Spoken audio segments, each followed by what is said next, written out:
अंबेडकर ने मनुस्मृति को क्यों जलाया था? अंबेडकर ने मनुस्मृति केवल इसलिए जलाई क्योंकि मनुस्मृति का गूढ़ ज्ञान उनकी संकुचित और संकीर्ण बुद्धि में समा नहीं पाया। अगर उन्हें मनुस्मृति से कोई आपत्ति थी भी तो उसे फेंक देते तो कोई समस्या नहीं थी, किंतु ये जानते हुए कि उससे हिंदुओं की धार्मिक भावनाएं जुड़ी हुई है, उसे सार्वजनिक रूप से जलाना उनके अविवेक को सिद्ध करता है। उससे भी दुख की बात यह है कि उनकी एक मूर्खता से दलितों का एक ऐसा समुदाय जन्मा जो आज खुले रूप में खुद के ही देवी देवताओं को अपशब्द कहने में अपनी शान समझता है। आजकल जो दलित युवा मनुस्मृति जलाने में गर्व महसूस करते हैं, उनमें से 99% ने कभी मनुस्मृति पढ़ी ही नहीं होती, क्योंकि मनुस्मृति में ऐसा कुछ भी नहीं लिखा जो दलित विरोधी हो। दलित नाम का शब्द ही हिंदू धर्म में नहीं है। दरअसल ये विवाद केवल उस वजह से है क्योंकि अंबेडकर और उसके समर्थक दो शब्दों के बीच के अंतर को कभी समझ ही नहीं सके, या यूं कहें कि समझना चाहते भी नहीं। वे दो शब्द हैं वर्ण और जाति। सनातन हिंदू धर्म में मनुष्यों के बीच कभी भी जाति शब्द का उपयोग हुआ ही नहीं है। जाति का अर्थ बहुत व्यापक और बिल्कुल अलग समुदाय के रूप में किया जाता है, और हमारे ग्रंथों में जाति की ये परिभाषा बहुत सटीक रूप से वर्णित है।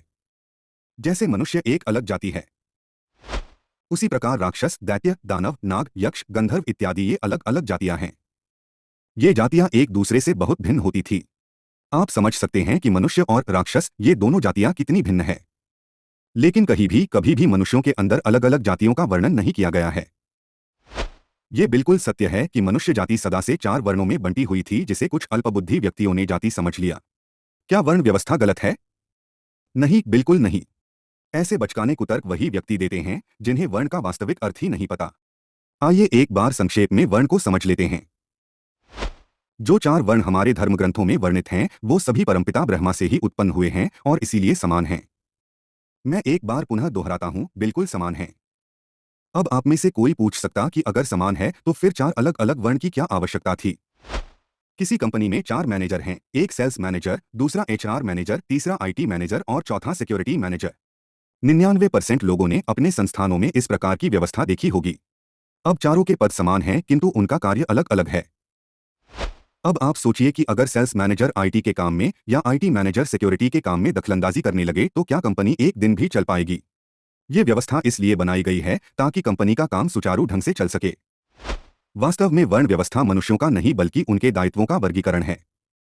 ये चारों वर्ण ब्रह्मा से ही उत्पन्न हुए कहा गया है। अर्थात ब्रह्मा के मुख से ब्राह्मण, बाहु से क्षत्रिय, जंघा से वैश्य और पैरों से शूद्र उत्पन्न हुए। इसके अतिरिक्त गीता में श्री कृष्ण ने कहा है, गुण और कर्मों के विभाग पूर्वक 4 वर्ण ब्राह्मण, क्षत्रिय, वैश्य और शूद्र मैंने रचे हैं।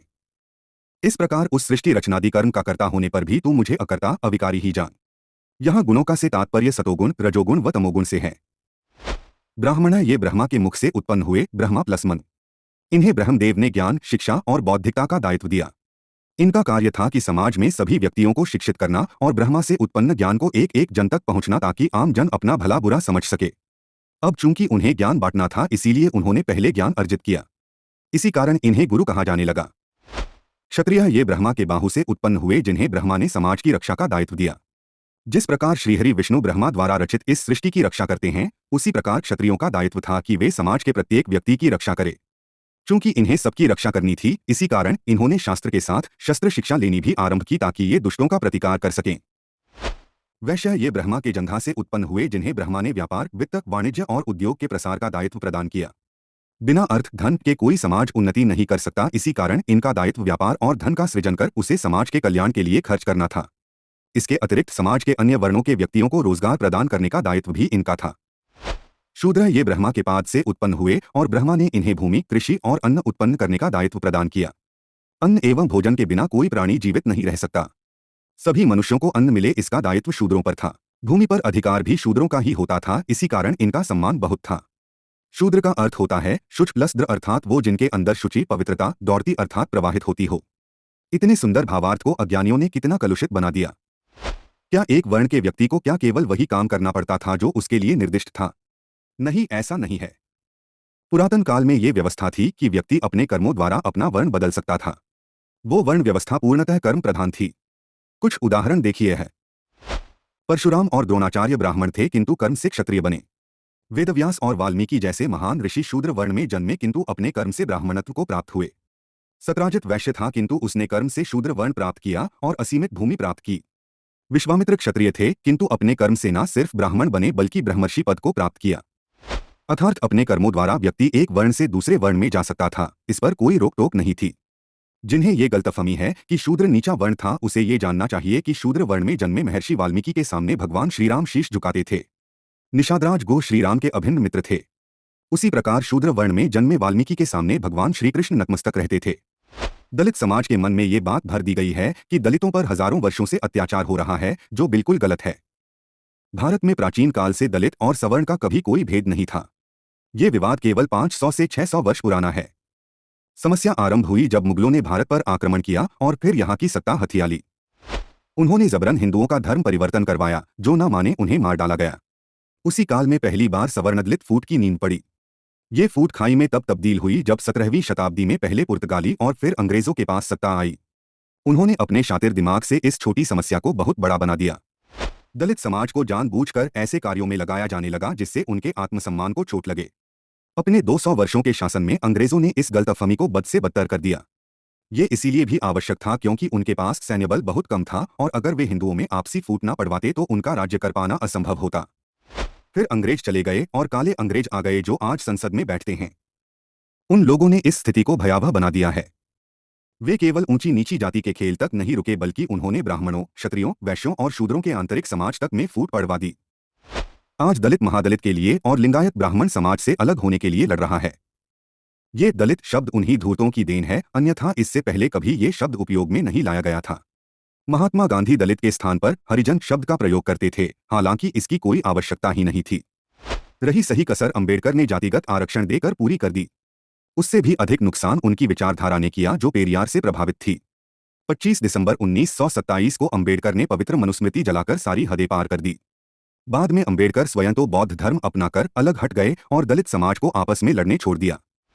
उसका सबसे अधिक फायदा मुस्लिम और ईसाइयों ने उठाया और उनका बेदर्दी से धर्मांतरण करवाया।